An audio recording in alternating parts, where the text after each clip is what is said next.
RudeNation? What's going on?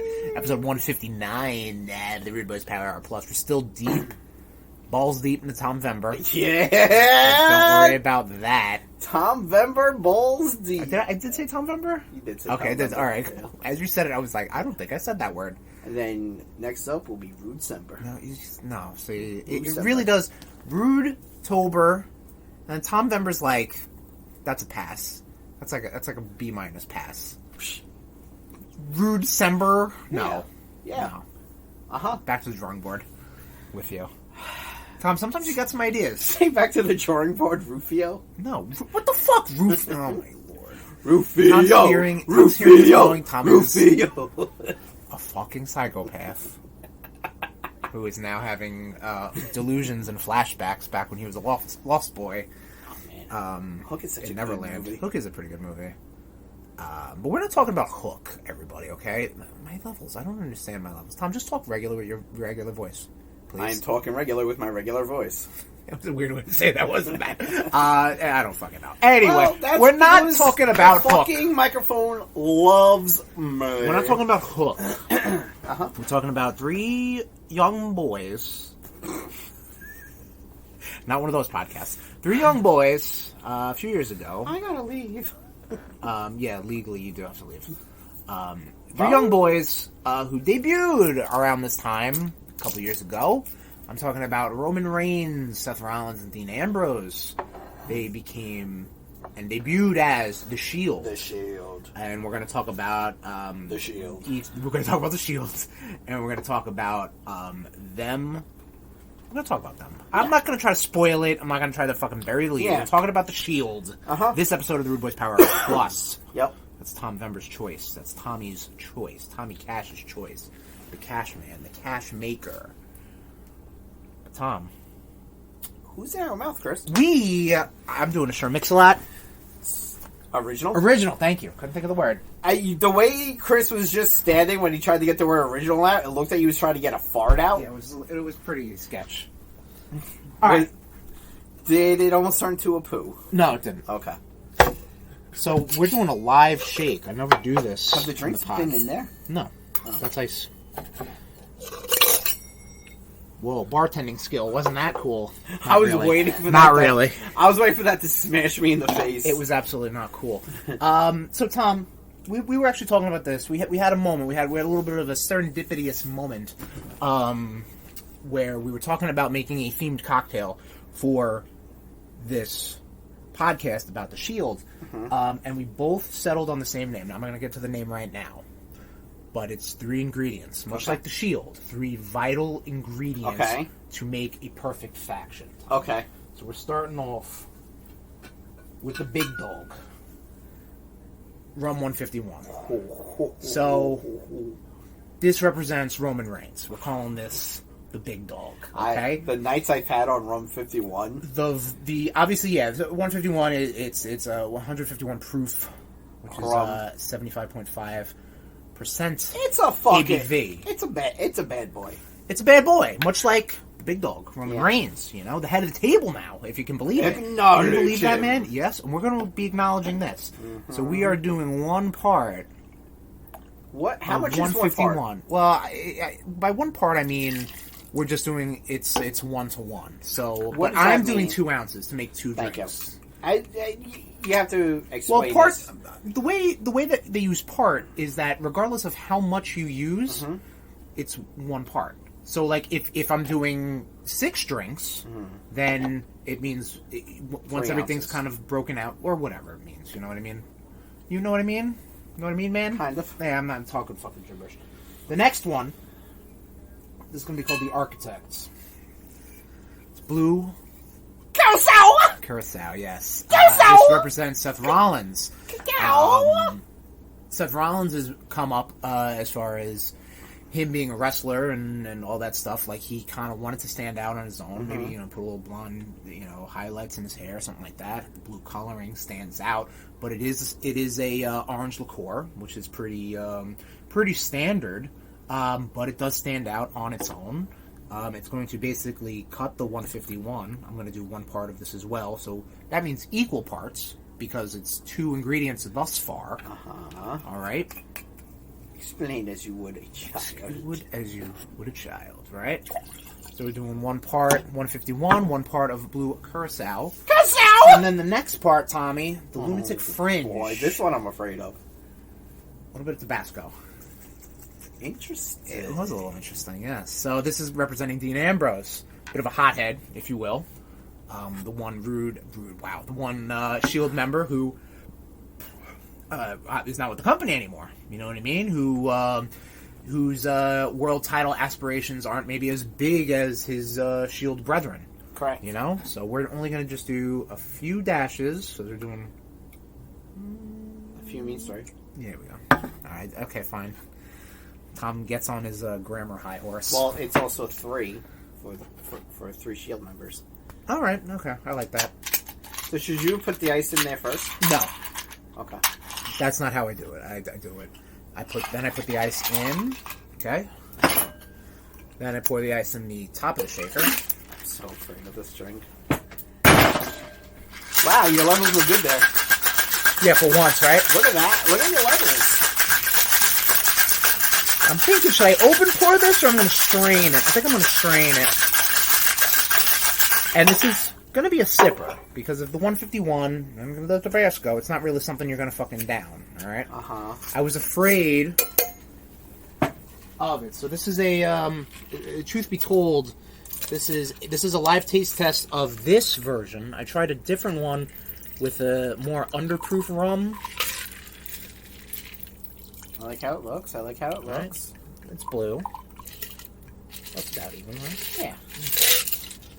Ish. Nice blue color. No garnish. Probably could have came up with something, but I don't know how this is going to turn out. So I'll give it a little whiff, first off. All you smell is the blue carousel. That's perfect. The Architect. All right, clink it up. And we call this the Hounds of Justice.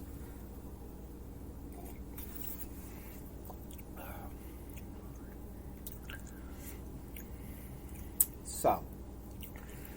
Hit me with it, Tom. I like the blue. Yes, the blue is good. Good looking drink, I have to say. You still taste the 151. Yeah, that's a there. Because it's enhanced by the Tabasco. I think so, too, and you taste yeah. the Tabasco on the back end. So you have all 3 members of the S.H.I.E.L.D. dancing, running roughshod, doing a triple power bomb. In my mouth. On your... Okay. I was going to say on your palate, but okay, you want to make it weird. How is that less weird? The palate could be more of a symbol. You just wanted them in your mouth. You just want 3 men in your mouth. That could have been a shot. I didn't think it should be taken as a shot. I feel like it should probably be not necessarily savored, right. But like you want it to kind of you want to drink it. You don't want to be like shoot it. Yeah. Don't get me wrong. I did think about that also, but I feel like it would have been a bit of a waste, especially with me putting a whole 12 hours of thought into making this drink, which sounds ridiculous, but you know, I don't do a lot of prep work. I hit a lot of hurdles and then I fall off. The Chris Sherman story. It's tasty. I like it. I dig it. It definitely is. Yeah, and I think having like this wasn't like a let's fill this to the brim. Like correct. No, definitely not. No. So yeah, that's the Hounds of Justice. I will make a more proper one. I'll post it on Shermix 64, which you'll see the day this episode comes out. So spoiler alert, or not spoiler alert, whatever. I don't give a shit. Anyway. Woo! Yeah, Tabasco, baby. Mm-hmm. Much like a Dean Ambrose, he came out dirty deeds. The lunatic fringe, they call him. Unstable Dean Ambrose. Michael Cole here. Anyway, Tom, why don't we go into Blitzkrieg News? Okay.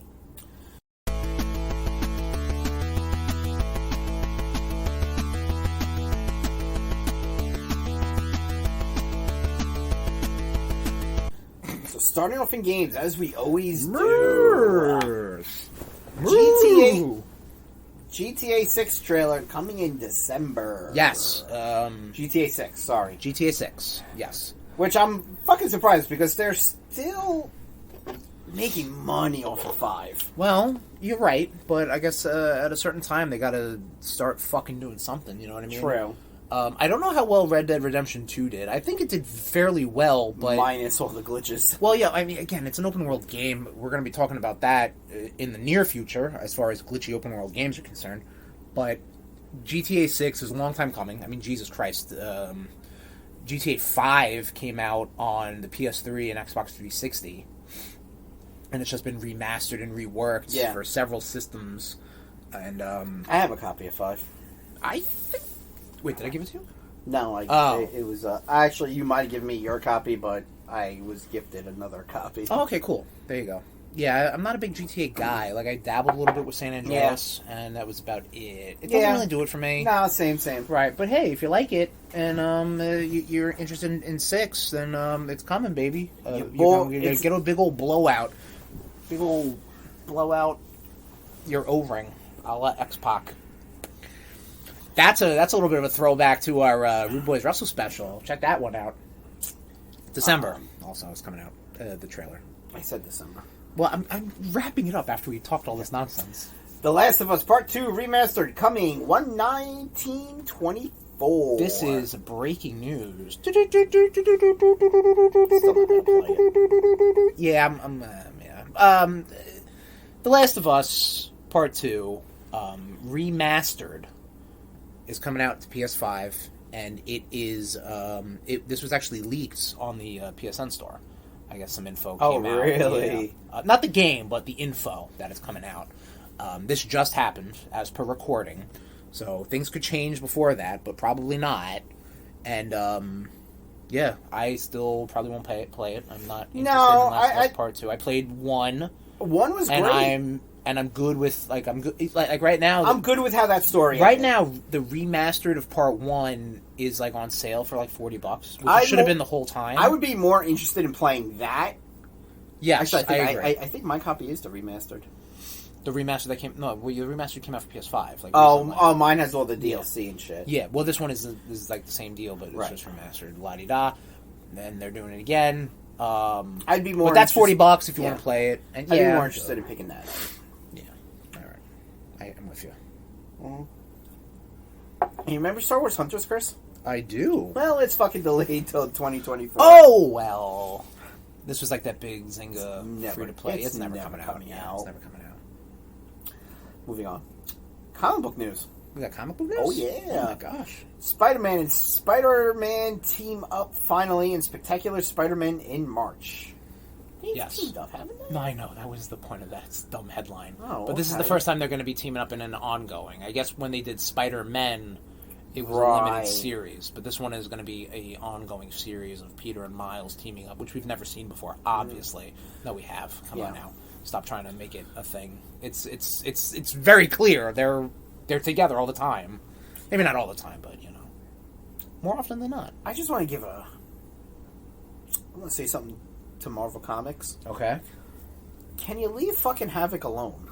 What does this have? They are just torturing. They're just torturing that poor guy. He's part of Dark X-Men. Now he's being held together by blood magic.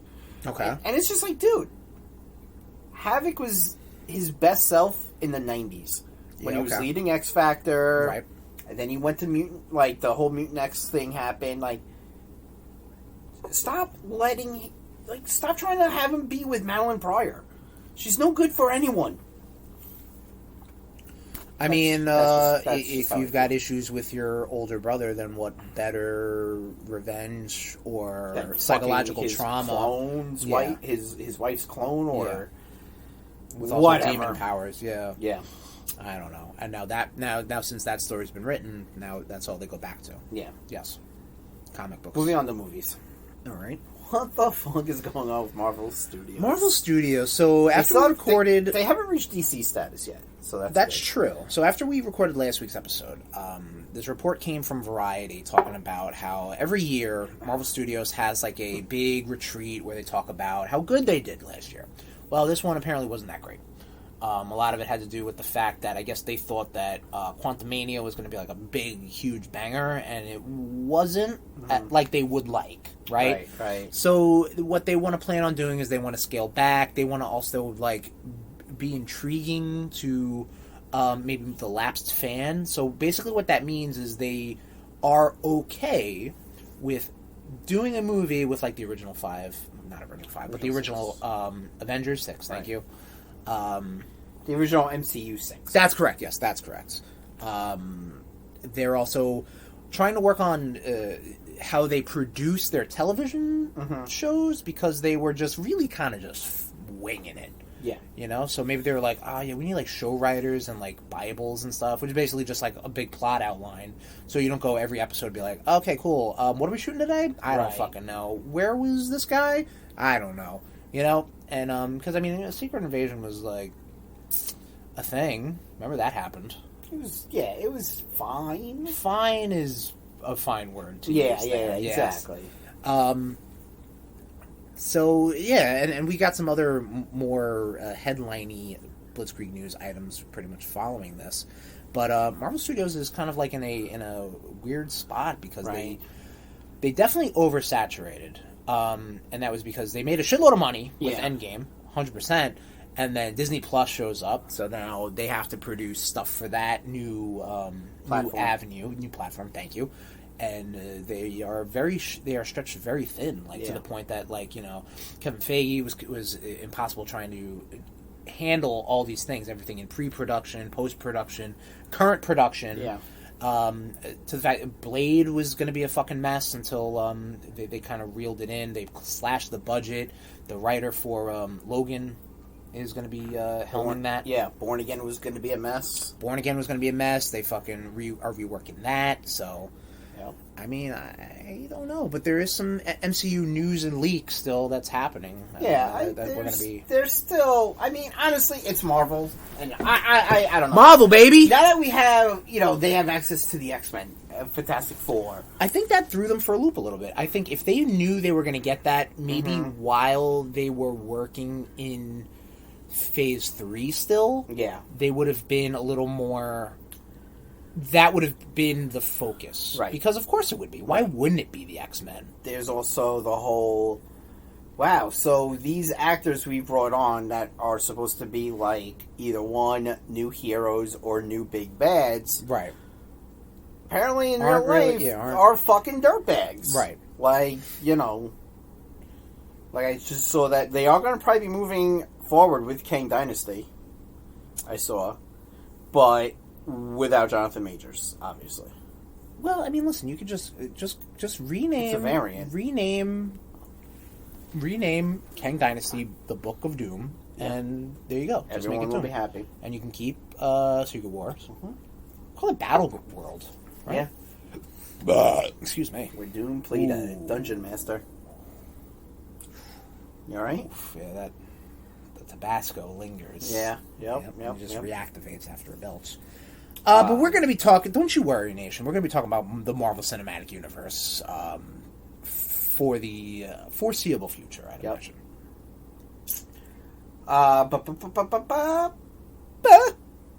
Maybe Pedro Pascal is Reed Richards? So this was breaking news as of yesterday.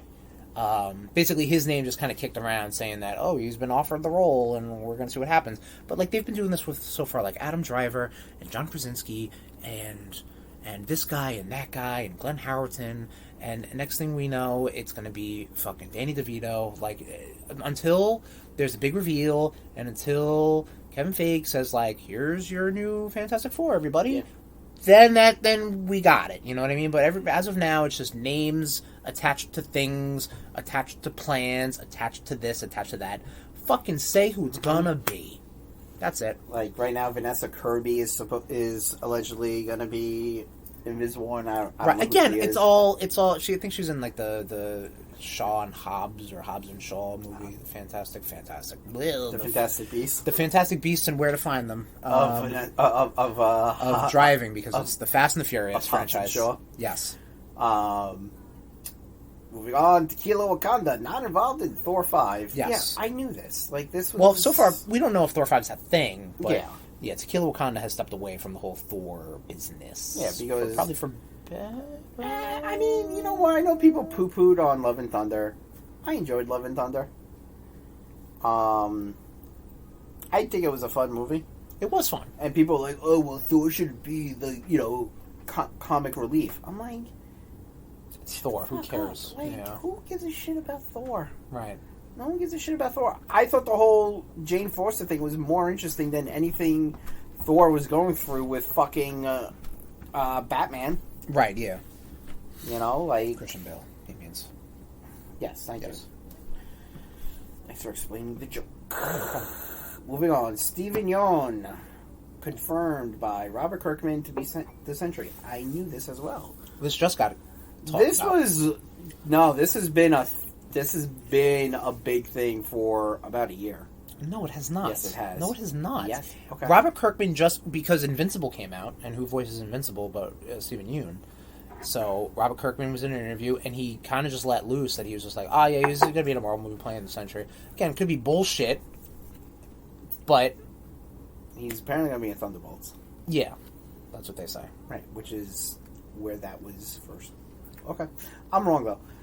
You have brain worms. You know this, right? I have brain legions. I have brain worms. The worms live in the legions. Oh, okay. Yes. Live action Zelda movie officially in the works. This was also announced via Twitter. Yeah, and this is...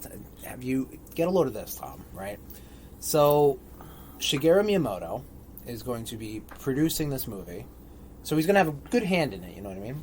With Avi Arad. You know who Avi Arad is? You've probably seen that name. You know who he is. I can see the veins starting to form in your forehead. So we're gonna move on to the next No, topic. we're gonna keep talking about this. We're gonna keep talking about this because it affects me personally. It does. Avi Arad is going to be producing. The guy who's directing it is directed the Maze Runner trilogy, right? Okay. And he also is directing, or has directed, Kingdom of the Planet of the Apes, which is the new Planet of the Apes that's coming out next year. How that franchise is still going is fucking blows my mind. I mean, it's a planet full of apes. Like, what's not to love about that? At least it seems like they're turning into the more original Planet of the Apes, where like it's all apes all the time. Yeah, but is it people in costumes, or are they using CGI apes still? They're using CGI apes, Tom. It's the new millennium. Then it's not the original. Oh, I understand that, but it seems Moving like now that on. no, all right. And then so the writer or the script writers did the first draft of Rise of Skywalker and the Jurassic World movies. This whole movie sounds like shit And so it's far. being I'm sorry. financed by Sony Pictures or Sony Movies. I think it's gonna be on Netflix. No, it's not. No? I mean, I wish it did. Just put the bullet in the back of its head right now. The only saving grace... There's two saving graces. The two saving graces are the Zelda franchise, I feel like, would be held to a standard. That one is also very flimsy, because I feel like it's... With all these other people in play, they don't give a fuck. So the biggest saving grace is that Nintendo will not let this fail. That's the biggest grace. Ever since the Super Mario Brothers movie, the 93 one, they're like, no, we got to take a better hand in it. And it took them 2 decades to finally come back to making movies, and they released what I think, as of now, the second highest grossing Sonic movie. the Hedgehog. Yeah, they released Sonic the Hedgehog. Detective Pikachu. Detective Pikachu. Actually, I think this guy wrote Detective Pikachu too, so he's got a hand or directed. I don't fucking know. But why not just... Oh, and it's live action also. Why not just work with Illuminati? Work with the Illuminati, yeah. No. Yeah, Nintendo, work with the Illuminati. No, honestly, you'd have a Illumination. better chance with that. I'm very confused. I don't know why. I thought you hit gold with Super Mario. I really thought I'm surprised. And you could build all these movies because everything wants to do a universe now. Yes. You could build to like a Smash Brothers movie. Don't get me wrong. I'm sure they still will, because I mean, think about it. When the Marvel Cinematic Universe When was this movie starting, fails. when Marvel Cinematic Universe was still happening, what was I mean, Universal had Hulk, right? Yep. And who had it wasn't 20th Century, but like who had Iron Man? Was it just self-financed or some shit? No, it had to be Jon Favreau probably self-financed. Okay, Jon Favreau's company. They could still do some shit like that, don't get me wrong. But there is so many, like, flags. It's almost like a monkey paw was like a full hand of a monkey paw, and you're like, I wish for there to be a Zelda movie. And then it was just like, Avi Arad, live action, Maze Runner dude, guy wrote Rise of Skywalker. Big middle finger. And Sony, so all the fingers down. Yeesh. We're gonna see. We're gonna find out, though. I'll be there. I'll watch it. And you're gonna drag me. That's gonna be all, like, tween shit, too. Like, whatever. Who cares? It's all fantasy. Warner Brothers botches Coyote vs. Acme. Did you hear about this, Tom? I heard, yeah. So, because the American legal system is so amazing, if you write off a movie that you feel like isn't going to do well, you can get a big old tax write-off. Good. Great. That's great. What does that do to the people who were credited with the movie, who now lost that credit, all the people involved, all of this, all of that, all of this, all of that? Fucked up. Absolutely fucked up. The whole situation is fucked up. They did the same thing with Batgirl a year ago. Year ago. You're a girl. Okay, we got it. And apparently this movie is, like, not bad. Like, they do like a Roger Rabbit sort of, like, animation thing. John Cena's in it. He's apparently funny, and John Cena could definitely use a fucking win after a lot of fucking bombs he's been in. Ever since Ferdinand. I think that was the turning point on his movie career. You know what I mean? When he voiced an animated bull. Yeah. That came out a long time ago. It came out before Peacemaker. Yeah, I know. Peacemaker was pretty good. It was okay. Right. Maybe after you're stuck in Amy Schumer. Dolph Ziggler's Sloppy Seconds. That's the title of this show. Sloppy Joe, shop. Okay, you hype another word, sloppy. Anyway, so what they're going to do is Warner Brothers is going to allow the filmmakers to shop the movie around to different companies. The end. And hey, well, is it going to make $1 billion? Probably not. Is it really good? It probably isn't. But like the hype just kind of was like, all right, cool. I guess people will watch it, and it was going to be mediocre at best. And everyone's going to be like, wow, what a big fucking waste of time that was. But you know what? Warner Brothers didn't get their fucking $3 million kickbacks. Fuck you. Trailer talk. Let's talk some trailers, Tommy. Let's talk some trailer. Oh no, I know this trailer. Madam Web. Yes, the newest in the speaking of Sony Spider-Man movie universe comes Madam Web. Why? Let's you know what? It looks like it's no. Wait. Let's hang on. No, let's do something right now. Let's force talk positives about this because we know how we think about this. Okay. All right. Let's force talk positives. I can't wait to see Sydney Sweeney in a leather jumpsuit. Truly can't. I think the Ezekiel's Dark Spider-Man suit looks neat. I can't wait to see Ben Schwartz get shot. No, not Ben Schwartz. Ben Wyatt is playing Ben Parker. Oh man, he went from working in Parks and Rec to getting shot in a park, probably. That's good. I like how you went back to your notes. That's good on that. That's a good comedian at work, everybody. It's Adam Scott, by the way. Adam Scott, yes. I can't wait to see Adam Scott They're interchangeable. Yeah, a little bit.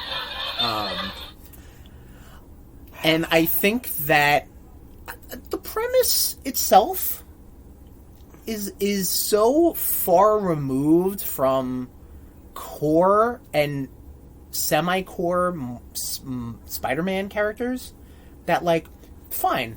You know what I mean? Like, Madam Web, who cares? The Spider-Women, hate to say it, but, like, who cares? So, like, let's team them all up together and do, like, a... Maybe someone will care? Maybe someone will care. Ezekiel, who really cares? You know? Like, having Dakota Johnson...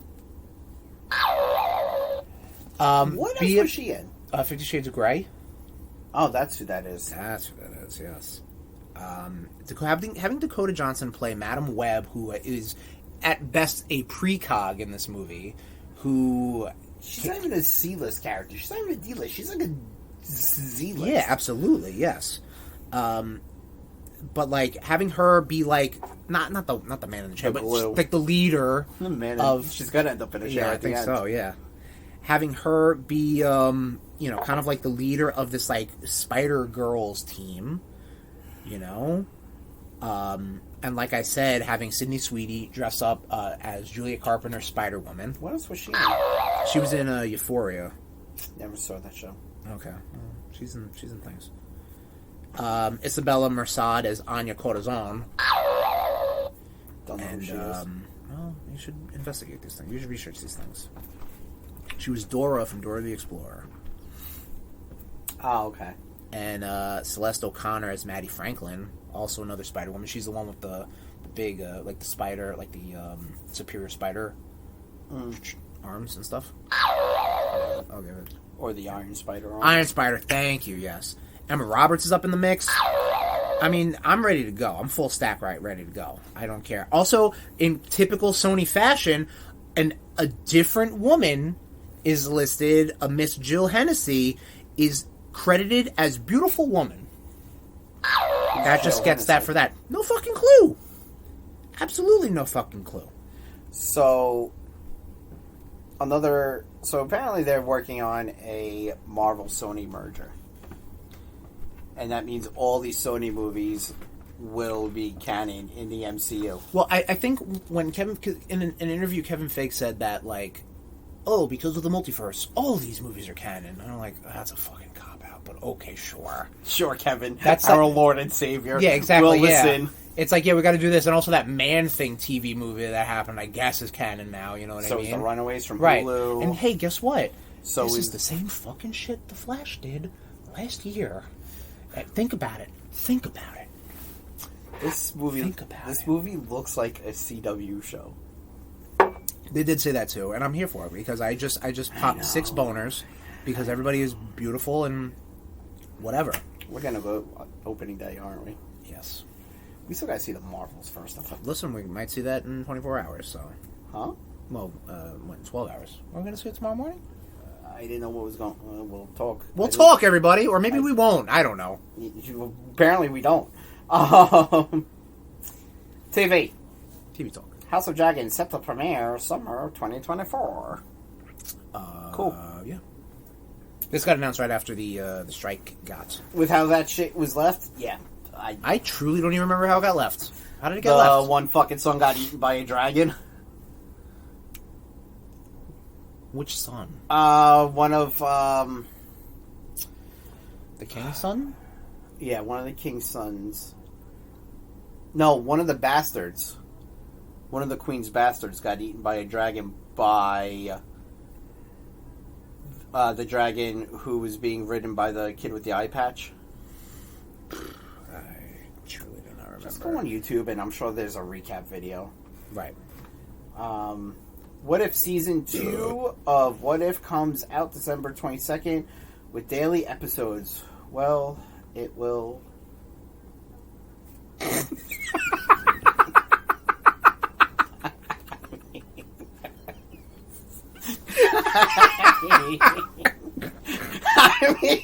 I mean, that's what the notes say. No, I know. Like, were you... Did you forget something? No, that was how it should have been written. That was how it should have been read. Yes. Okay. Oh my god, that was fun. This is what happens when Tom doesn't read the fucking notes beforehand. Tom, what if Season 2 of What If comes out December 22nd with daily episodes? Well, it will. Oh, okay. See, you read it with a little bit of inflection. Well, if you read it like you didn't see it for the first fucking time in your life. I don't know what you're talking about. Yeah, alright. Well, that's happening December 22nd. Cool. Daily episodes. Do you see the trailer or no? I saw Christmas hats, and I saw... No, you didn't. I saw Black Panther jumping around, some kid blowing shit up. Yeah, it's more What If. What are you going to do? Look cute. Yeah, look cute. Trailer talk. Trailer talk. Echo.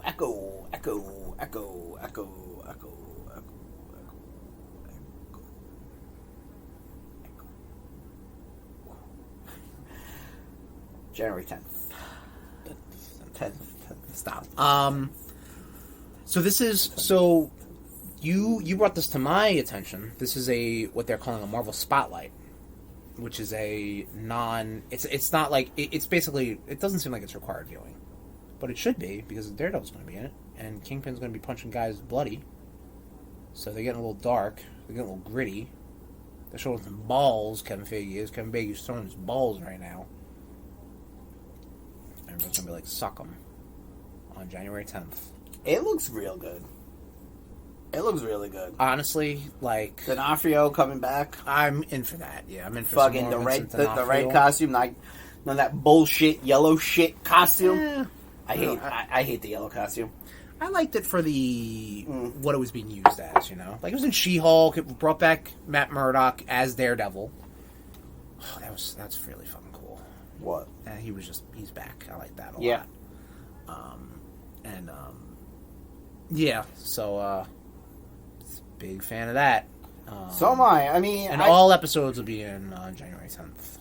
Oh, they're just dropping them. Yep. Nice. Kevin Feige, both balls, both testicles, dropping them. Showing his balls, Vincent D'Onofrio punching the guys bloody. Daredevil might hit a guy in the mouth with his baton. Billy Club. Whatever the fuck. Avatar: The Last Airbender, February 22nd. Yes. Do you see this? This looks fucking good. Yeah, it does. It looks real good. I forget. Are you an Avatar fan?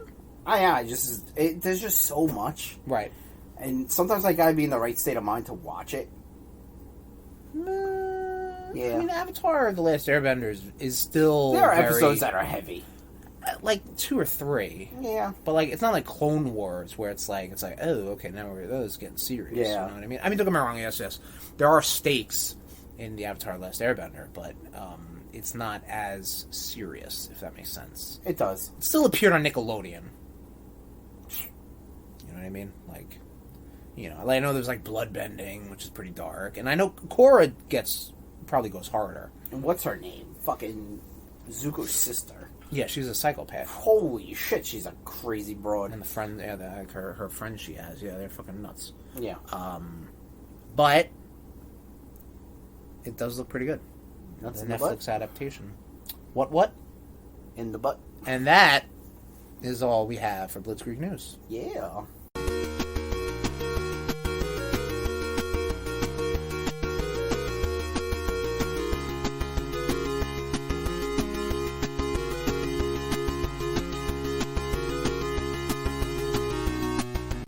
Chris, what have you been up to? I have been up to RudeBoyz CatchUp.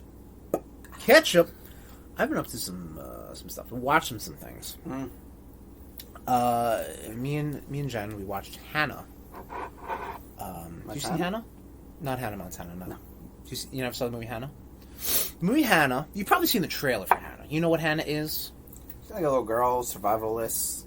She's like a super assassin. Yeah, and she's also a survivalist because she was trained. Well, yes. I mean, she was trained by her father, Eric Bana. She's in it. She's in it? Well, he's in it. Eric Bana. Eric Bana, baby. He's training... I don't know her name. Hannah. Swarzy Ronan? Swarzy Ronan. Keep talking. I am talking. I'm not making any sense, though. No, because you're trying to do two things at once. Swarzy Ronan. Saros Ronan. I was close. She's Hannah. She's like a little super assassin. And she kind of kills people. And it's pretty neat. I don't know. I think a lot of it is the movie they bring up is like the dynamic between her, who was kind of, she only knows that one way of life, like she's living in the woods with her dad, and just kind of like ready to kill at a moment's notice. I think she was in that movie Lady Bird. I think so too. Yes. Yeah. Ready to kill at a moment's notice, and then when she kind of assimilates back to a more civilized culture around people, around families, how that's really all she wants, you know, like she wants to kind of like live that. It's almost like she came to the decision early on in her life that she needed to kill to live. So she feels like she killed her target. Spoiler alert, she doesn't. So now she's trying to live a life, and she's trying to then be that. You're on Instagram. I see you fucking... I'm listening. Okay. Just fucking busting your balls. But it's pretty neat. Cunt. Speaking of crazy little girls with killer instincts, I saw The Professional. Starring a one young Natalie Portman. But she's not. She's like a co-star. But this is a Luke Benson movie. The gentleman who did Fifth Element and that Valeria movie. A lot of weird shit. Luke Besson does a lot of weird shit. I'm very cool on Fifth Element. Really? Yeah. Okay. It's overhyped. I think Fifth Element is, like, properly hyped. Like, it's not the best thing I've ever seen, but it is fun. You know? I think we'll disagree on this. Okay. But I'm right. Oh, there it goes. Yeah, so he did Fifth Element, but this is not Fifth Element. This is called The Professional, also known as Leon the Professional. Stars of one Jean Reno, who's a French assassin, Jean Reno. hitman. It's pronounced Jean Reno. Okay, fine. I've never heard it pronounced. Not I'm Reno. sorry. I've never heard it pronounced, so fucking sue me. Well, you should probably do some research before you sound like an idiot. Yeah, we're going to be talking about people doing research very soon, alright? Don't worry about that. It also stars Gary Oldman, who's a fucking lunatic cop. Bring me everyone. What do you mean? Everyone! He's fucking strung out on fucking shit. Was this your first time seeing this movie? Yes, it was. Really? Yeah. Ended pretty cool. I liked it. Yeah. I thought it was going to be more of that, like, European style movies tend to be American. Let me put it this way: American movies really have like a winner. Okay, so when this movie ended with Leon getting shot down, I thought and the bad guy winning, air quotes. I was like, okay, that's how this movie's going to end. Kind of a bummer, but Natalie Portman gets away, so that's like your like feel good portion of it. But the bad guy's still out there because, face it, Jake, it's Chinatown. But then Jean Reno, There you go. You learned something. pops a pin on a grenade and kills them both. Yeah. So it's like, yeah, it's pretty fucking cool. Leon the Professional. I thought I've seen this guy in things. I probably just have seen his face because I've gone through his filmography and I have not seen anything. Shown up. Well, his digital face has shown up in versions of the Onimushu. Never played those. That's also weird. Why? I don't really know. Okay. Because I remember I played one. What was it? Dynasty Warriors. I mean, both are... Oh, well, holy shit, yeah, Onimusha 3. Oh, wow, shit! Fuck, yeah, That's the one I played then! Wow, holy shit. I played it, and I was like, yeah, this is the game for me. Yeah, I'm going further back into it. Like, don't get me wrong, I've seen the 1998 Godzilla movie. Do I remember his face? No, I do not. Yeah, no, I don't know where I've seen. He has one of those faces face. where you're like, oh fuck, I know. He's got him. one of those faces. Yep. But I liked it. It was cool. I did enjoy it. I enjoyed it a great deal. Good. So I've been back on my download things on my phone and watch it on the train. And I've been trying to stray away from anything that's a half hour. I'm immediately downloading. I'm into that. And if it's going to be animated or I know it's going to be not filmed darkly, I suppose, because like just my phone just does not display.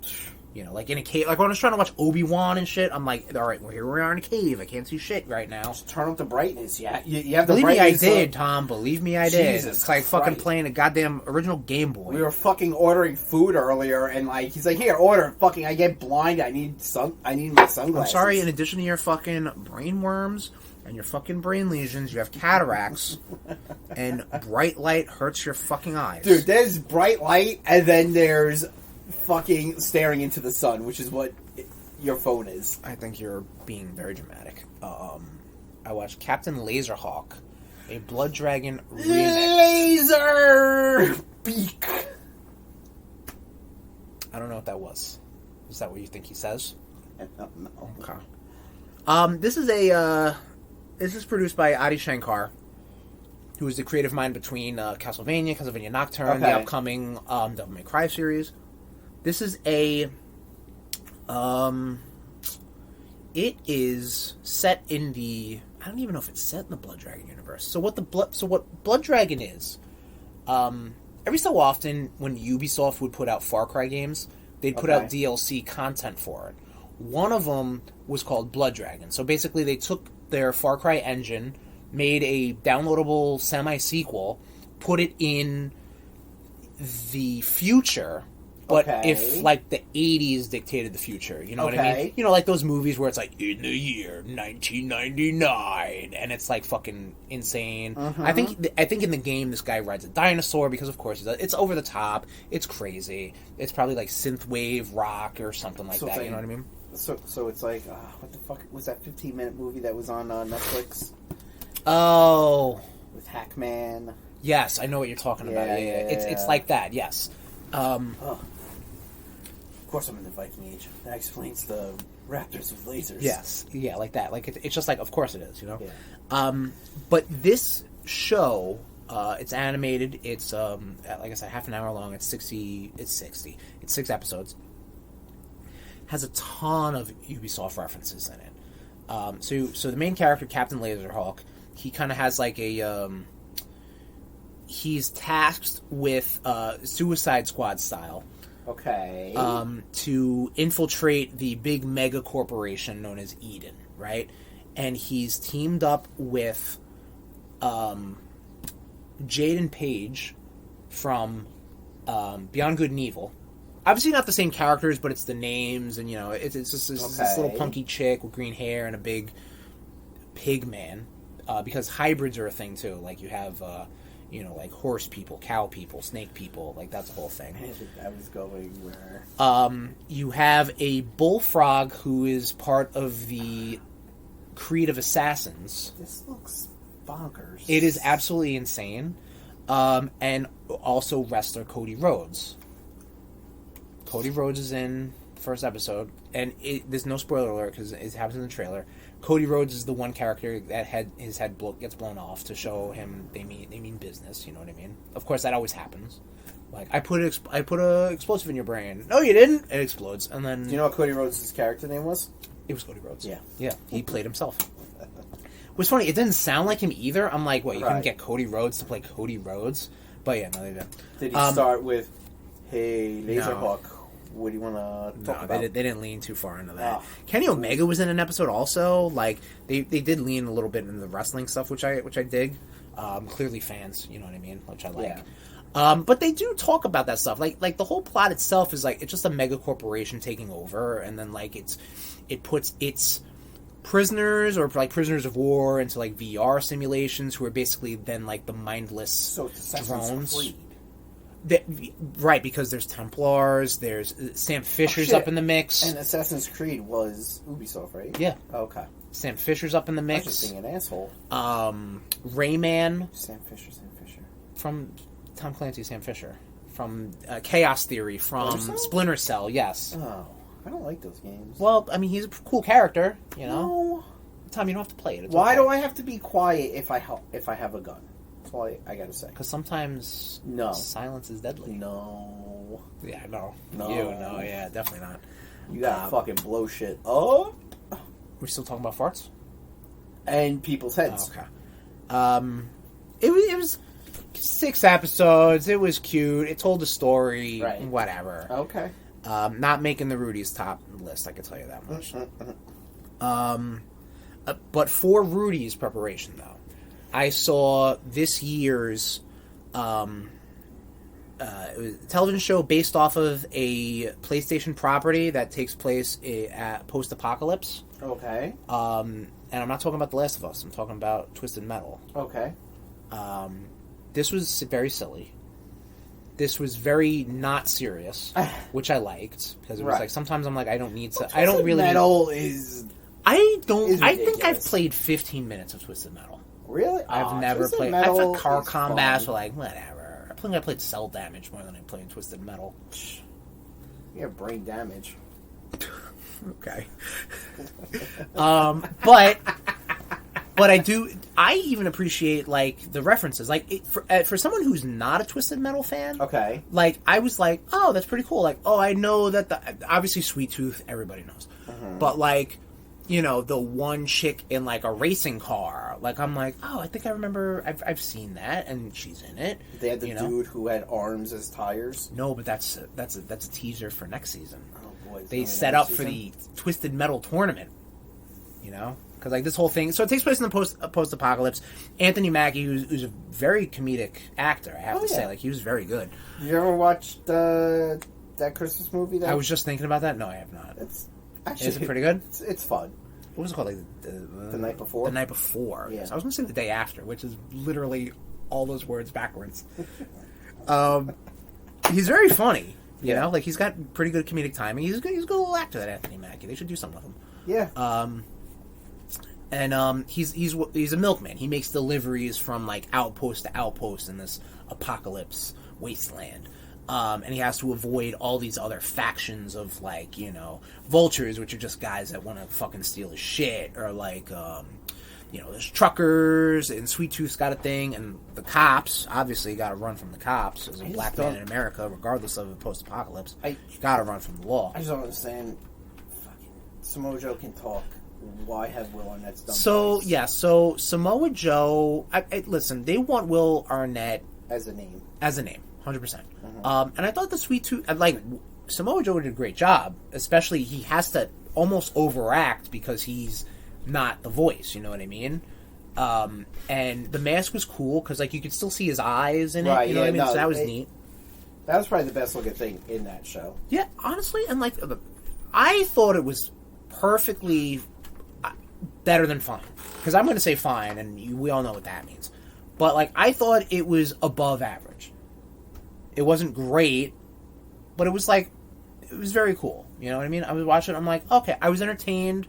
10 episodes, half hour each. Fine. Not making the Rudy's list, but that it was cool. You know what I mean? And I'm sure if someone was a hardcore fan of Twisted Metal, they'd be like, oh shit, I get this, I got that. Oh, John Doe, Anthony Mackie's character, did drive Roadkill in this game. Mm-hmm. You know what I mean? Because that's a whole thing too. Like Roadkill was my car. See, there you go. Watch it. Okay, fine. Hey, to each his own. Super Mario Bros. Wonder, finished that up this weekend. Tommy watched me play an episode or two. Gave him real bad anxiety. Really? Because it was like the secret world. It was horrible. It was. I think I'm pretty much done with this game. I know I'm not going to 100% it, and I just, there's no fun in that for me. This Mario game was very fun. Mm-hmm. I felt like it was shorter than usual, like 2D Marios. I feel like New Super Mario Bros. U, which is probably like the last big 2D Mario, definitely more substantial than this. Right. This almost felt like they wanted to do a 3D Mario, but then they're like, let's make it 2D. So that's why every episode has God, every fucking time I do that, every level has some sort of fun gimmick. Every time Chris does that. I know, right? Has like a fun gimmick, has a fun, one thing, like the piranha plants will start singing at you. One thing, you'll be walking on the walls. The next time, you'll be, all this goop will come try to chase you. And then, the goop. Not the goop. But it was fun.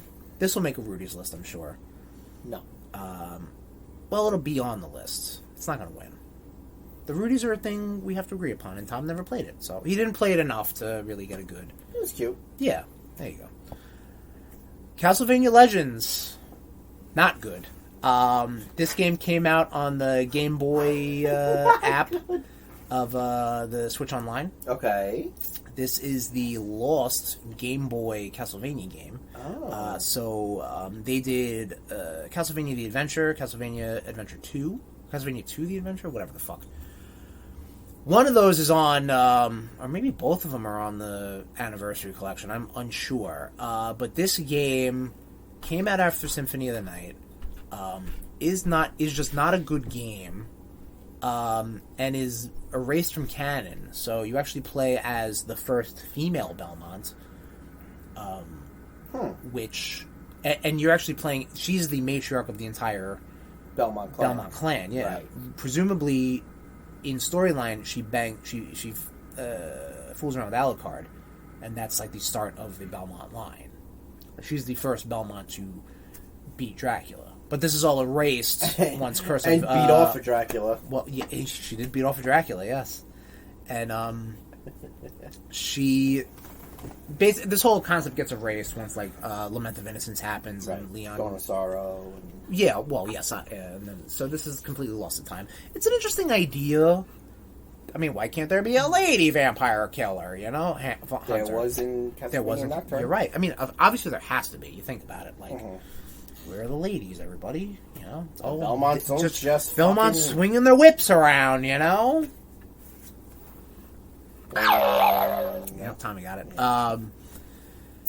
But yeah, she was actually Sonia Belmont was actually going to be in. That's her name, Sonia Belmont. Wasn't it who was in Nocturne? I don't think it was Sonia. Who? I don't believe so. The design maybe, but I don't think her name was Sonia. Tommy's going to research it. She was going to be in Castlevania Resurrection on the Dreamcast, which also got canceled. So, what are you going to do? Not play this game on the Switch. It's just not good.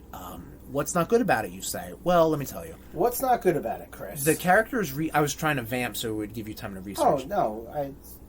Yeah. Okay. You go. Enemies spawn in constantly. Like, you know, like those old arcade games, or even like old NES games? Where, like, if you're... Like, let's say you're playing Double Dragon, right? And, like, you know, you come to the screen and a guy comes in, and then you beat him up, and then you, like, go back, like a pixel... and then go back the way you came, and then the guy respawns. Oh no, it was Julia. Oh, okay. I was just talking out loud. That's fine. And this game's not good. And there's a time limit, which I never had to face, but that's just pressure I don't need. And apparently it gives you, like, you can explore, but, like, why would you want to if you have a time limit? Like, fucking just go. Like, be linear or not. I don't understand. I don't like it. What's your time limit? I finished it. What happened? What's your time limit? What do you mean, what's my time limit? Like, you're saying there's a time limit. It's like 500 seconds or whatever it is, like, whatever video game seconds are, you know? Because, like, Mario isn't seconds. It's just, like, it counts down. It's like 1, 2, 3. So you don't like things with a time limit, but you like Legend of Zelda Majora's Mask when the big fucking moon wants to... There's ways to manipulate said time limit, though, with that. Okay, cool. You just wanted to make a point. So I'm still waiting for that. Dumb. Okay, cool. That's all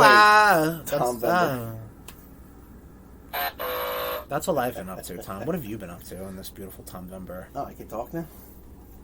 Well, don't fucking throw it at me, how about? Alright? Dickhead? We used to not do it this way. We used to bounce back and forth. Yeah, well, that's what I thought we were going to do, but you just... We haven't done that in months. So stop saying... Your levels are up. Okay, you're making my levels up.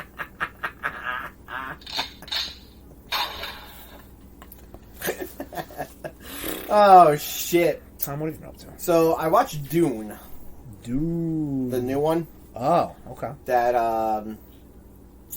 with fucking Timothy Chalamet. Fucking stacked-ass cast, man. Yeah. It's really good. I never saw the original, and I really had no desire to see this in theaters because it is fucking long. Yeah, what is it? It's over 3? It's almost 3. Whoa. Yeah. That's why I was glad it's on Netflix. I was like, I gotta take a piss. Let me pause it. Right. You know. I recommend it. Even though it was long, it moved. Okay. That's the one thing I like. Okay. Also watched some stupid, silly movie called Vamps with Kristen Ritter and Alicia Silverstone. Okay. And the dude from Legion. The main guy from Legion. Who played Legion. Gotcha. Mr. Legion. Kristen Ritter and Alicia Silverstone play 2 young vampires. All right. Who are trying to get by in modern day society. Okay. Alicia Silverstone turned Kristen Ritter, and Sigourney Weaver turned Alicia Silverstone. Sigourney Weaver's in the mix too? Yeah. Okay. So is did you ever watch Third Rock from the Sun? Yeah. The one who played the mom is in it. You mean the alien mom? The mom or the woman? The woman. Oh, I thought she was like Joseph Gordon-Levitt's mom. Oh, I have no fucking clue. Whatever. But so I thought, because I knew they were all aliens, I thought they were like this is how we have to pose it. Maybe she has to pose as the mom. Well, yeah, they were supposed to be like a normal American family, right? Like Coneheads. Yes. Well, they came from France. Yeah. And then also, what's his name? I can't remember his name. Dude from Princess Bride, little guy. You know who I'm talking about. Steve Martin. No, Inconceivable. Oh, that guy, yeah. Yeah, him. He was in it. Steve Martin. Yeah, I was like, what? Like, who the fuck is Steve Martin? Martin come from? I think it might have been Billy Crystal. I don't know why. Yeah, it was Billy Crystal, you idiot. Yeah. And you said it so like Steve Martin. And you're like, no, the other guy. He was validating that you're like not paying attention, but knew that wasn't the name you wanted. God damn you. Fuck, I gotta do that more. I just throw names out at you. You bastard. Yeah. On Netflix, I watched... How was the movie? Oh, it was fun. Okay, cool. Like, if you have Paramount Plus, it's on there. I do have Paramount Plus. It's fun. I mean, Kristen Ritter's funny. Yeah, no, she's good. Alicia Silverstone is Alicia Silverstone. This is a newer movie? Like, when did this come out? Like, it came out, I want to say before or after, or just after Jessica Jones, season 1. Oh, okay. Yeah. Alright, cool. It might have been out around the same time when she was in that show. Don't Trust the Bait? Yeah. Show. Also, like on Netflix, I watched The Killer with Michael Oh, Fassbender. you did? Okay. How was this? This was good. This was a David Fincher movie. When Jen wanted to watch a movie last weekend, she was like, well, what's popular? And I'm like, you're asking the wrong guy.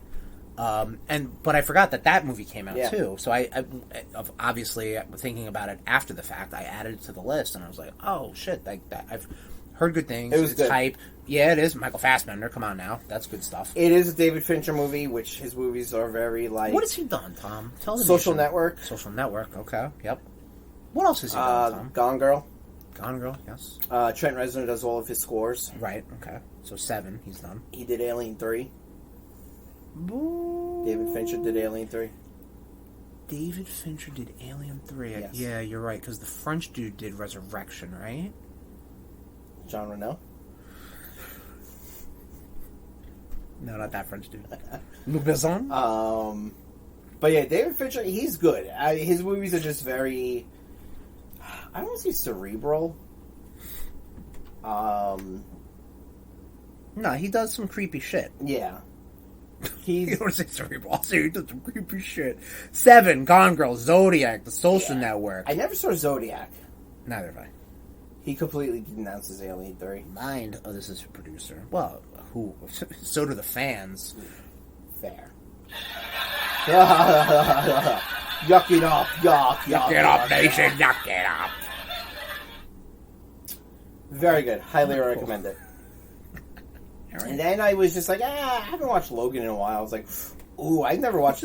I was about to say, you just threw Logan on? I'm like, I never watched Logan Noir, though. Oh, the Noir version? The black and white? Yep. So it was very cool. It made it very, like, it definitely made them look more beaten down. Yes. Especially Caliban. I did Panic Room, too. And Fight Club, duh. The only thing that I think would have made the Noir better is if where all the blood was, if they kept the blood red. Oh, so like a... I think that would have been really fucking cool. Like a Schindler's List sort of situation. Or like the Wolverine comic that came out, black and white and red. So. I'm pretty sure it's easier to just put a filter on and then you're done, you did your work. I'm just saying, it would have looked really cool, like, as black and white, and then you have, like, these red, like, splashes. Yeah. I agree, it'll look cool, but... Still kills me that Lee Schreiber we almost got Lee Schreiber to come back as Sabretooth. But he was in the middle, I think, Donovan he was doing? Ray Donovan? The show? Yeah. I don't know. I think he was doing that. Because he was actually supposed to be like the beast that Wolverine was fought at the end. Instead of the other clone or some shit? Yeah, that was a weird... Because they get him at the casino. Because apparently the casino that they go to was supposed to be ran by Sabretooth. Oh, okay. So, yeah. Much like Biff in the alternate 1985. Actually, no, not... Yeah, 1985. Back to Future Part 2. Well, I'm just making a reference, that's all. Yeah, I know. What? You know what feels on Back to the Future? I do know your feelings on Back to the Future, but that's just the fact just that matter. an idiot for I'm just saying Back to the You're Future. just an idiot for having those feelings. I'm on just saying Back to the Future. Future did it first. Okay. So maybe they were like, this is too much like Back to the Future. But Maybe nobody that James Mangold was like, listen, this is way too much like my favorite movie, Back to the Future Part 2. But nobody went Back to the Future. Well, no, but It once took when place you start, in the future. yeah, and we're gonna go back there with Deadpool 3. Yep. We are. Yep. Speaking of Marvel stuff, Tommy, watched some and played some. Well, we're gonna put a pin in played, but let's talk about watched. Well, you probably should have taken that off the notes so I don't fucking say something. Well, I'm gonna make sure you don't say something. When have you ever been able to stop me? Oh, I've been able to stop you. You've cut me out of episodes, haven't you? Yeah. Well, you don't listen, so you don't know where to know. You asshole. So Loki season 2 came out, and your boys kind of just binged episodes. Yeah. What did you think, Tom? It was okay. Okay. I thought the ending was fine. Yeah. I'm not. I don't know, man. Like.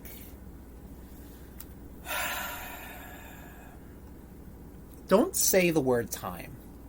No. Okay, because I feel like you were going to. Try to challenge yourself. Use different words than timey-wimey bullshit. Because you were going to do that. Oh. Tom Hiddleston's still awesome. Yes. Yes. I think he's head and shoulders one of the better characters out of this entire wacky project known as the Marvel Cinematic Universe. Definitely has been in the most, like, screen time, I'd imagine. Probably, yeah. I did like how there were, like, two different factions. Okay. You had, Loki's crew. Loki's crew, and then the chick from Game of Thrones, Liza Aaron's crew. Yes. Which wasn't really even a thing. Like, so this takes place right after... No, they were going to kill... yeah, but I mean, they were like in the first Syl. 3 episodes, 4, and But then then it turns more into... And then they get fucking crushed. Yeah, so it's like, you know. But yeah, I had a big problem with going into this with just people's motivations. Mm-hmm. Like, the way season 1 ends is Sylvie kills He Who Remains, which therefore untethers the timelines, creating all the multiverses, right? And now we're seeing that in all these other shows and movies, just kind of like the effects of it, because that's the magic of Hollywood, baby. But now we're back to TV show Loki. Right. And, you know, just the whole, like, him going in and out of timelines, I'm like, alright, this is gonna get old quick. So thankfully that wasn't the whole thing. Right, you know? yeah. Like, they were like, oh, that's a fun idea. Let's cut it out. And now they want to then... Now all the timelines are going crazy, and they realize that all these timelines are people. You know what I mean? So now they have a problem with... Now they understand that they were killing... They were wiping out... They were existences. You know what I mean? Now they have a problem with that. So I found it kind of hard to be like, oh, I'm so sad for them. Like, I'm like, I didn't know these people. You know what I mean? Like, not to be... It's all fiction, but it's like... like, it's really hard for me to have weight when you're just telling me. It's like, hey, that thing's heavy. And I'm like, is it? I don't know. You know? It's not like they were bold and they were like, oh, we're going to completely wipe out these lovable characters that you might have known in a movie or something like that, or whatever. Like, there's nothing like that. Also, the whole idea of timelines and multiverses is a little... odd to me. Like, are we talking synonyms? I would hate because that is kind of how it is, right? I would hate to say this, Go ahead. because this gives DC a lot of credit. The CW Infinite Crisis on Infinite Crisis on Multiple Earths. Crisis on Infinite Earths. Yeah, whatever. Yeah, did it a lot better. I agree, because I think DC locked it down from the jump. That's their ever since. That's their Crisis. fucking bread and butter. Yeah, like they locked that shit down. Yeah. Bible, everything. Not like, oh, what if Uncle Ben got bit by the spider? Yeah. Here's a thing. Like, sure, okay. Now that's a multiverse in itself, you know? Effectively, every what if is a different multiverse. It definitely had the stink of Jonathan Majors on there. Yeah, I hated his character. Yeah. Like, and I probably would have hated his character before everything came out. Yeah, no, him. Victor Timely kind of stank. I mean, Kang sucks, first off. You always hate Kang. Fucking Kang can fucking eat a fucking dildo. Right. I also kind of feel, and I might get a lot of hate for this. It's okay, nobody listens. Well, that's not true. We are number one. Right. Yeah. Number one in Myanmar, baby. Shout out to Myanmar. Should probably add that to the notes. Yeah. Whoopsies. Good job. We'll see if we retain our Myanmar Yeah. bump. The Burma bump. I didn't just have a stroke right there. I said the Burma bump. Okay. You sound like you did. I wanted to confirm that I said I did not have a stroke. Gotcha. Right. They definitely shoehorned what's his name in there. I feel. Oh, the character played at Ouroboros? Yeah. Yes, I agree. Because I feel like great actor. Love him to death. I feel like if he did not win Best Supporting Actor, no, I think he won it after he signed. Before he signed, I think after Everything Everywhere All at Once came out, and it was more of a resurgence. They were like, "Oh, you should go check this out," and he wanted to, and he seems like a very nice guy. He does. But I hate when they purposely shoehorn. Yeah, actors in there. Owen Wilson's there too, Tom. I fucking hate Owen Wilson. Like, I hate to break it to you. Owen Wilson. Why I don't use the one card in Marvel Snap Mobius, because he looks like Owen Wilson. Not even in a variant? They all look like Owen Wilson. Oh, well, okay. Maybe Owen Wilson looks like him. I hated his... Like, Loki definitely should have let his world die. Who's Mobius's? Mobius's world. He should just let it... Like, fuck those kids. Fuck them kids. Fuck them kids. Right. Fuck his world. Right. Fuck his jet skis. Right. Fuck. No, he's not going to do that, because Loki now... is the honestly, god of stories. Right, but I would dare say Loki has always been that character who was always good, but just never knew how to be good. Right? I mean, that's kind of how the character is. He's like the adopted younger brother of the chosen one, Thor. You know, much like my dog. Right? And, all he's got to just act out. But maybe he has a heart of gold. So, and he's come out on top. And I feel like they've all powers that be within the Marvel Cinematic Universe have basically said that Loki will be reunited with Thor. Interesting. We don't know when, but I mean it's got to happen. Probably in What If. Probably in What If Season 2. In Thor 5, or in Secret Wars, or in What If Season 2. Book of Doom. Because he is the god of story, so he's probably making all these What If worlds. He's not. He doesn't make it. He helms it. He controls it. He holds them. Yes, exactly. Fucking, he holds something. What does he hold? His nuts. No, he holds the timelines. He holds all the timelines together in the Yggdrasil, the life tree. Do you see a lot of people making comparisons of there's a scene from Across the Spider-Verse where Miguel is explaining to Miles about basically the web of life and destiny, but they use like a tree metaphor. Nah. I'm not saying that they planned it, because they didn't. I did watch Across the Spider-Verse twice. Honestly, I threw it on too. I really skimmed it. Into the Spider-Verse is much better. I watched Across the Spider-Verse, and then one night I was just scrolling through Netflix. I was like, yeah, watch this again. I'm going to be honest. I've just really got to the good parts. I absolutely love the beginning with Gwen. So do I. I really like that whole part. It's I don't know. I think it's a very big movie.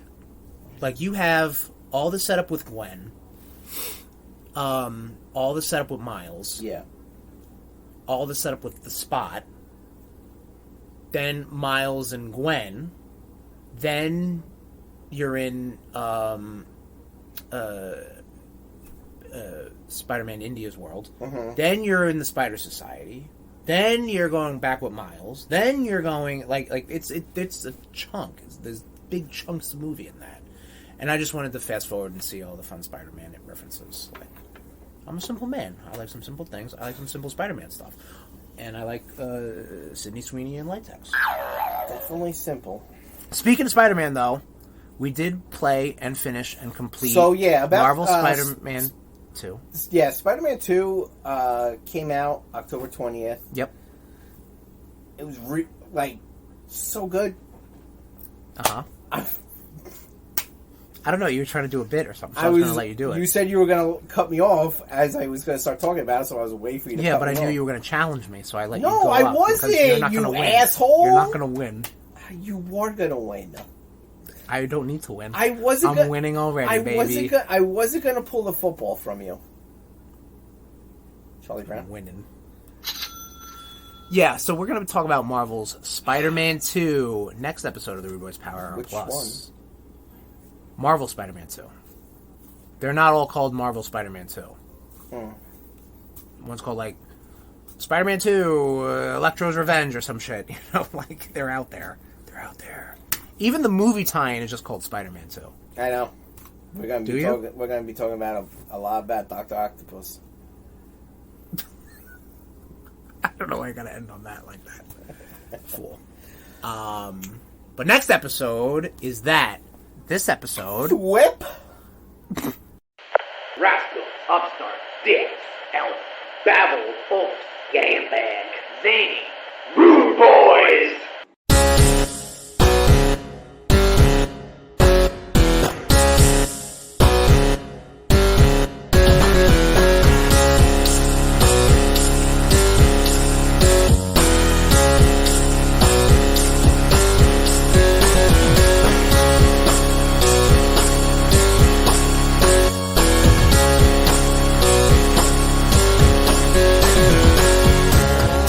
The Shield, everybody.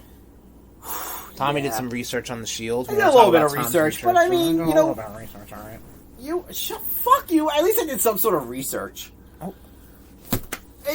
Are you kidding me? Are you absolutely kidding me right now? I'm not saying you never have done research. Uh-huh. I'm saying this is my first time actually doing any kind of research. No, you've done research before.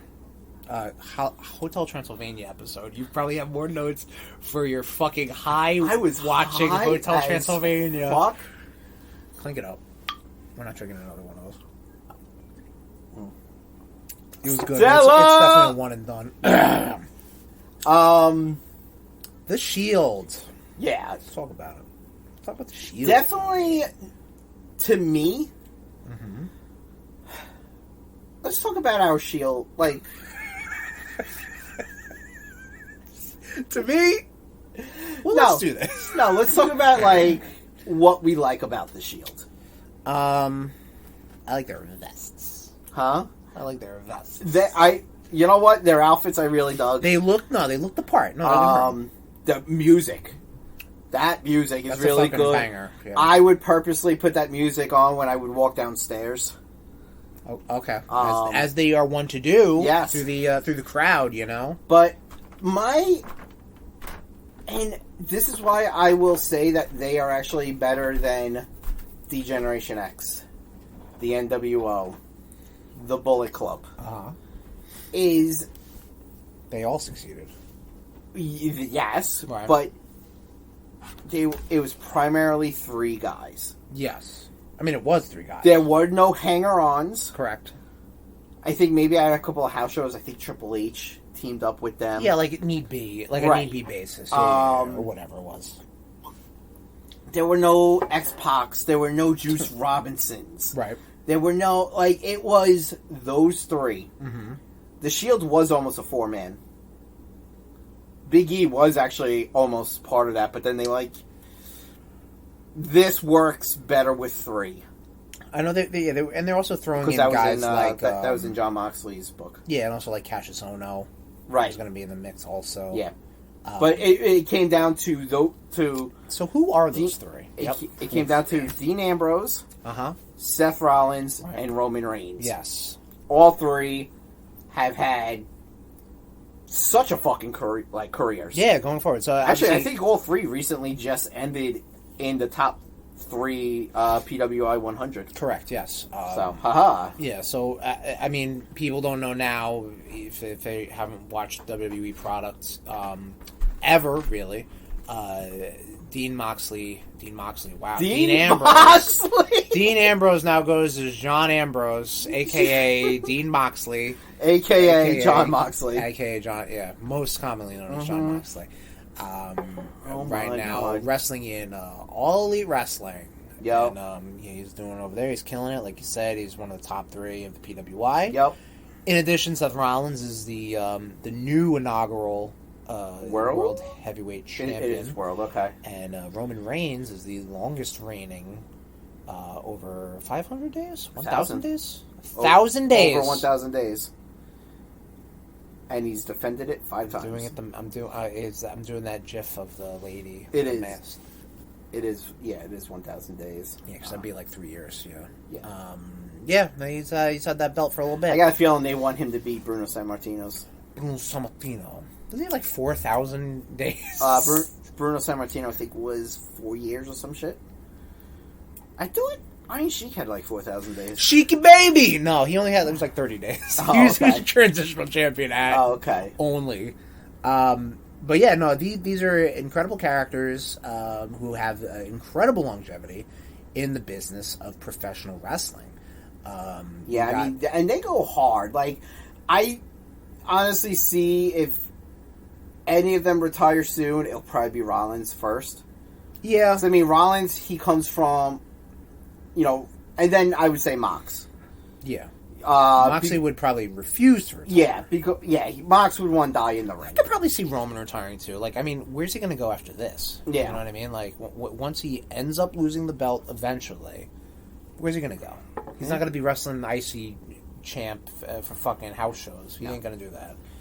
He's probably just going to sail off. He'll go to AEW, and then when Rollins is done, he'll go to AEW, and then Shield will reunite in AEW. No. And you watch fucking AEW just lose their minds. Well, yes. AEW fans would just be like, lose it. Tony Khan, yes. Fuck him. Yeah. But yes, 3 individuals. Yeah. As we said, Dean Ambrose, Roman Reigns. First debuted at Survivor Series 2012. Yeah, you got it. Yes. Really? Yeah, 2012. Holy November shit. 18th. That's tomorrow as per recording right now. So that would be 11 years? 11-year anniversary. Yep. I remember when they first showed up. I forget where we were watching it. Probably here or at Casa de Cash. Right. And just being like, who the fuck are these 3? But like, you were up on the developmental. I feel like you've always been that, even pre NXT. Like you've always had like one. I was, but I didn't know that they were in there. But also, especially given your Ring of Honor. Oh yeah. So when they first showed up, I recognized Seth, right?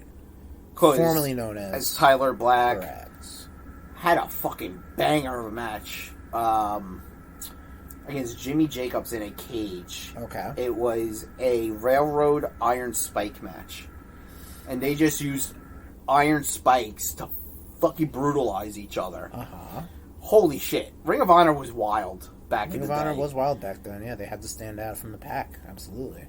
Yeah, Ring of Honor was really fucking good for a long time. And a lot of that has to do with the talent, yeah. So absolutely. That's pretty much Tyler Black, yeah, who then becomes Seth Rollins in this thing. Yes, he enters FCW, then becomes NXT. He becomes the inaugural NXT champion. And he's pretty much given like the go-ahead, you know what I mean? Especially that was back in the day where it was a Triple H, Dusty Rhodes co-production, NXT was. Conversely, you'd have to say Dean Ambrose. Dean Ambrose came up from more of like the California style independence. Yeah, CCW. Your CCWs. Yes, your Pro death Wrestling match Gorilla style wrestling. I hate that style. Tommy does not like that. Tommy does not like that at all. However, if it causes people to stand out, and much like the unfortunately canceled storyline between Dean Ambrose and Mick Foley. Yep. It was going to be more of a, well, you're a stuntman, and you caused a lot of people to follow in your footsteps, and you shortened a lot of lives. Which is a very valid storyline. I'm not going to lie. It's a very juicy storyline. He talks about that in his book. Right. Because I think that was the one time Dean Ambrose was getting some buzz, you know what I mean? Because they basically brought him into developmental, had some matches in FCW, but then they really weren't really doing much with him, which was probably close to and he was getting pissed. Yeah, of course. Just sitting there, and he's seeing all these other guys, kind of eclipse him, yeah. Yeah, and it was just kind of I can understand being pissed about that. Right. Seth was also pissed about not coming up earlier than he wanted. Yeah, he wanted the AJ treatment. I'm sure he did, yeah. He felt he deserved the AJ treatment. Yeah, only a talent like AJ Styles gets the AJ treatment like that. And then third, conversely, you have a gentleman who did not go through the wrestling independence. Nope. You have a man who has wrestling in his blood. A legacy. Yes, of being the son of Sika, of Alpha and Sika, the Head Shrinkers. They're the Wild Samoans, I'm sorry. The Head Shrinkers are another Samoan tag team who are more cousins of his. He comes in because he's big, he's strong, he's got a good look. Comes into FCW, turns into NXT. They don't really do much with him. But, nope. One early Tomvember morning, they're like, okay, we need this thing. We got a three-way between CM Punk, WWE champion at the time, John Cena, and Ryback. We want them all to look strong. Everybody's got to look strong out of this. So what do? Dusty finish, baby. Dusty finish, yeah. Why don't we get the Shield up in there, Daddy, and go... The who? The Shield. The who? The Field, Daddy. We got Seth Rollins and Dean Ambrose and Woman Wayne. Gonna be the top stars of WWE, Daddy. Ooh, let me tell you, Daddy. Is that what I don't think I've heard Dusty Rhodes say 10 sentences. And you are ashamed of my Terry Funk impersonation. Oh shit, we. Oh yes, yup. Okay, nope, we're putting a pin in that. That's okay. Nope, we both have the right idea. Oh my god, that's Yep. Twice in one day. Yep. Okay. Twice in one fucking day. The ladies call that their period syncing up. So our Menzies match. Matching Menzies. The Shield debut. They are unofficial hitmen for CM Punk.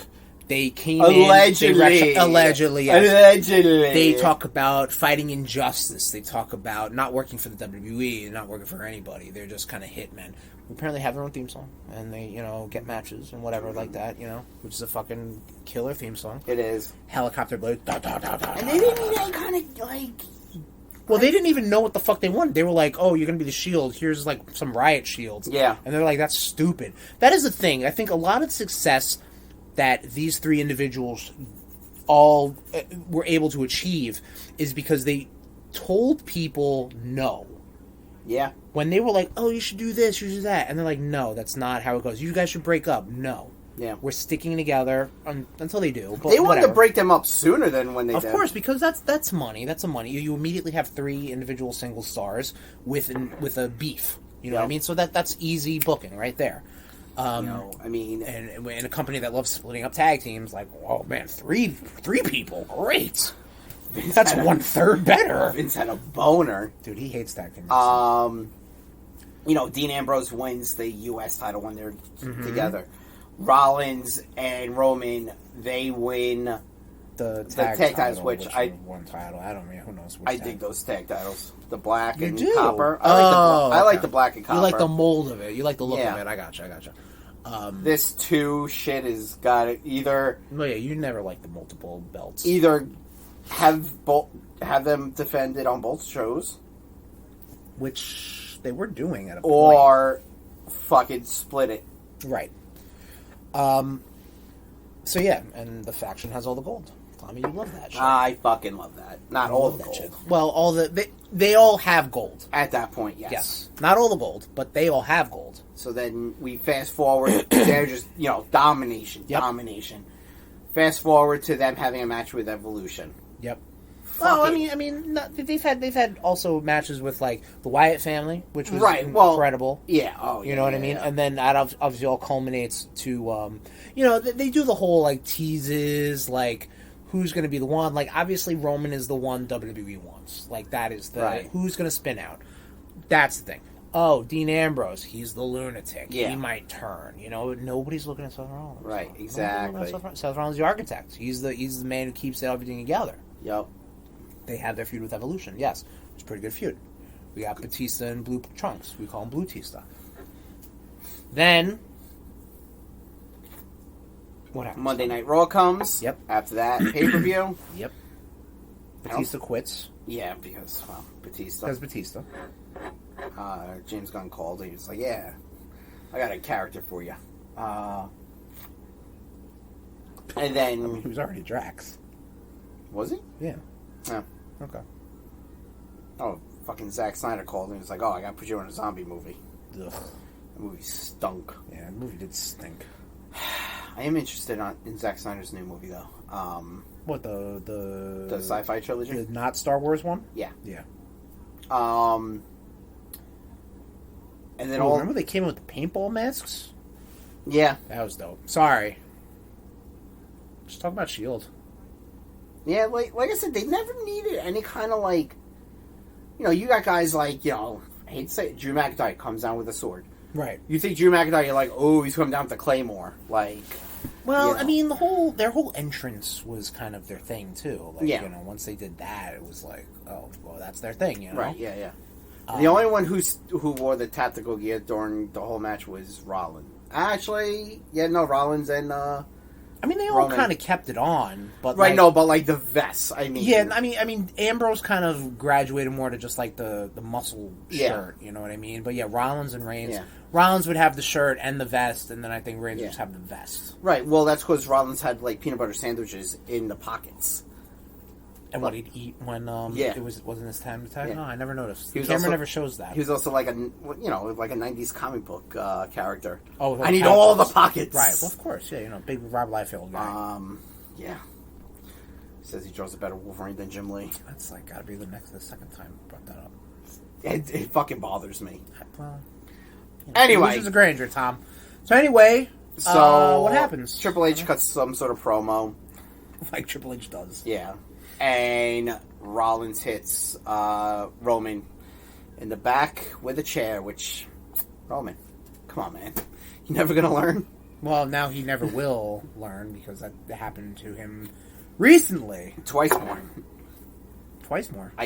Didn't Jay hit him in the back? No, I think Jay super kicked him. Jay's more of a super kick in the face guy, and Sami Zayn is. But he gave him the chair though, so I think he might have hit him with the chair. No, there's no way to know. I don't know, no way to know. Yes. So the Shield breaks up, and now you immediately have all these feuds. You know what I mean? Again, Seth Rollins is now the new Golden Child. He's affiliated with the Authority, which is the big bad heel faction at the time. Yep. Gains the Money in the Bank contract. Meanwhile, Dean Ambrose is doing Dean Ambrose thing, kind of like, putzing around the mid card. Well, and he's starting he starts a feud with Rollins. Yeah, but also for the betrayal. But Rollins also isn't main event status yet. He's Money in the Bank. Yeah. He's future main eventer, but he's not there yet. Roman was more putzing around. No, Roman, they were like, okay, you're going to feud with Randy Orton, you're going to be feuding with this guy, Big Show, all these big matches. We just watched the documentary. The next thing that fucking Dean Ambrose... wasn't the next thing. No, they had Money in the Bank and everything after that. There's things happen in between that. They didn't show that, so... No, they didn't, so no way to know. No, right? Exactly. That's it. If I didn't see it, it didn't happen. Exactly. So... I'm glad we agree on this. We get to points where then Seth Rollins cashes in Money in the Bank in a Roman Reigns Brock Lesnar match. One of the best cash-ins. One of the best. I mean, hey, check our Money in the Bank RudeBoyz rank up. Yep. And it is up there. Yep. Then you have that the next year's Money in the Bank where Dean Ambrose wins. Yep. And then all 3 members of the Shield hold the world title. One of my favorite moments Okay. in wrestling history. Dean ends up going on to the SmackDown brand because they do the brand split yet again. He wins the, he holds the WWE Championship. He goes there. Then they tease, some some reunions every here and there. Roman Reigns' leukemia comes back, so then there's like a big kind of like, celebration of his, his accomplishments. They kind of all team up once more, and then I think Dean Ambrose turns on Seth. I hated that.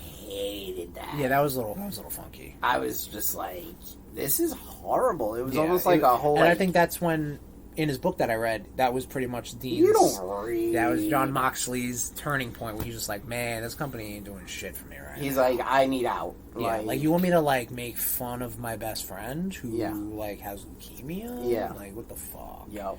Just to get cheap heat? Like no. And then when Roman came back, the Shield reunited, which was but at that point Dean Ambrose was kind of like it was almost on his way out. Yeah. So that's when they had the last of that. And that was the end of the Shield. So April 21st, 2019, I believe Wikipedia says. That was the last match. Really good feud that they had, and I feel like people don't talk about it a lot. Mm-hmm. Is Goldust?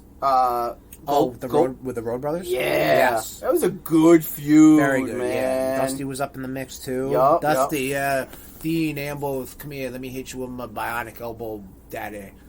Just come on over here. I'm gonna shake it. I'm gonna shake it at you. Oh my god! You should come here. Gonna shimmy at you. You got bicycle, daddy. Anyway, they break up. And then Moxley goes over to AEW.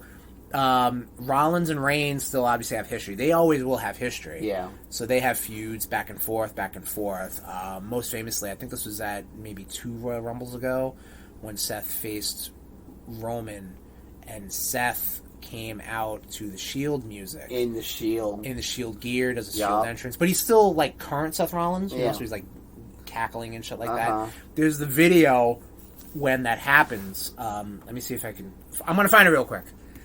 We just watched a clip of the 2022 Royal Rumble where Seth comes out in the Shield, and then Roman hears the theme, and it's like he heard a ghost or saw a ghost really, and then he knows it's Seth, and he's like, this motherfucker. You can see his reaction. But it's a pretty good match. Obviously, both those guys deliver. They're fucking main event talents. 1, 2, and 3 with John Moxley, PWI 500 last year. They are. They're Hall of Famers. Oh, absolutely, yes. Individually and as a group. I think once Vince dies is when Mox will remotely even think about going near WWE for that. I mean, we did talk about it. Like, he still has years. You know what I mean? Yeah, I mean, not the way he's going, but knock on wood. He also had his battle with his demons. True. Yes. And he beat him. So beat him with the fucking those chopsticks. He stabs in his head. That's so stupid. Yeah, that's a dumb fucking thing. Yeah. But what's not dumb? We cheer to your sobriety. Is the Shield? We clink to the Shield. Yes. Drink it up. Clink it up. Believe that. And on that note, RudeNation, thank you for joining us. Episode 159. That was really anticlimactic of the RudeBoyz Power Plus. Oh, I hear another one. Hang on. Oh, that was better. Still weak. Yeah, I mean, it was a fucking button I pressed on a robot. Oh, yeah! Yes, it was. Next episode, we talked about it. We teased it. We're going to do a full-ass spoiler cast. Old school RudeBoyz Game Club. About Spider-Man. Old school RudeBoyz Game Cast. About Spider-Man 2 on the PlayStation 5. Oh. I mean, there was one on the PlayStation. That was my joke. There was Spider-Man 2 on the Game Boy, the PS1, the PS2, and GameCube and Xbox. I mean, there was an Amazing Spider-Man 2 on PS4 and Xbox One and Wii U. And now there's Spider-Man 2 on PS5. But we're going to be talking about that one, the more recent one, the one with Miles in it. So good. How about we'll just narrow it down with that? The one with Miles in it. Well, We're going to talk all about it. You can go miles in the And other miles ones. and miles. 5,000 miles. 10,000 miles. Fuck. What are you saying? What does that 10,000 mean? Is it 10,000? Are you just saying things? When you say, hang on a second. When you are doing bits, is it just like verbal diarrhea that just comes out and you're like, yeah, that was a song? Like, no, it wasn't. You've never heard this song by the Proclaimers? I'll travel 5,000 miles? I will walk 5,000 miles? I will walk 500 miles. That's you what- weren't saying. That's what I meant. That's what you meant. Okay. It's not a bit. I'm stupid. It's the worms. Anyway. The legions. The legions of the worms. The Spider-Man game that came out a month ago. Marvel Spider-Man 2 for the Sony PlayStation 5. PlayStation. Starring Peter Parker and Miles Morales. That's what we're going to be talking about. So spoiler goddamn alert.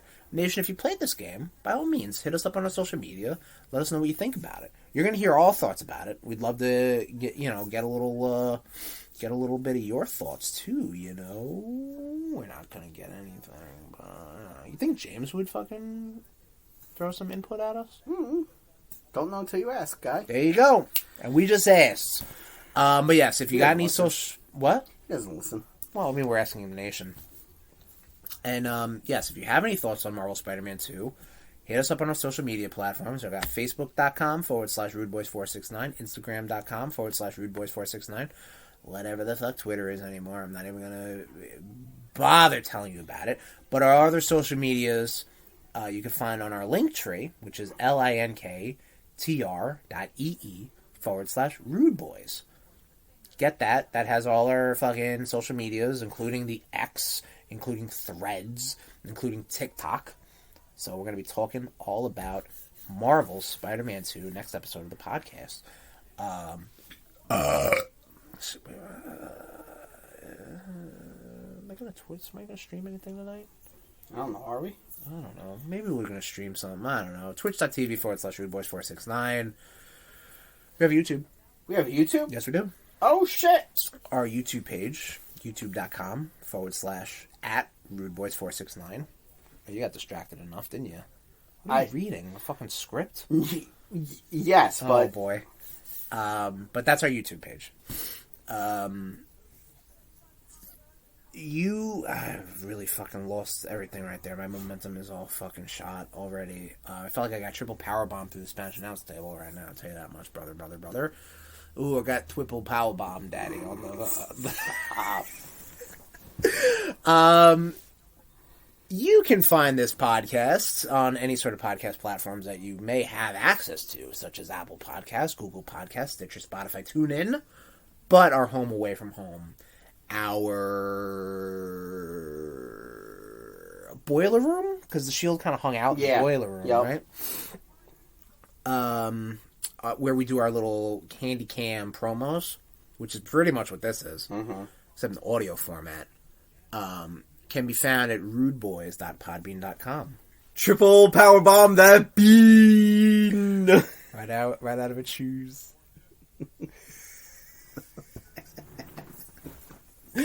We're silly. If you want to hit me up on social media, I'm at Tesherms, TEH_SHERMS. This drink we drank, only one drink we drank, is going to be up on Shermixalat64 on Instagram.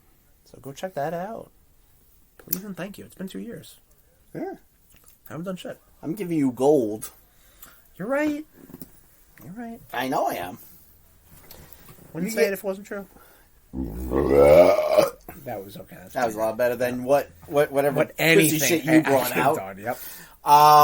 You get me at Tommy_Cash80. That's Cash with a K on Instagram, Twitter, and I don't even think that's my TikTok one.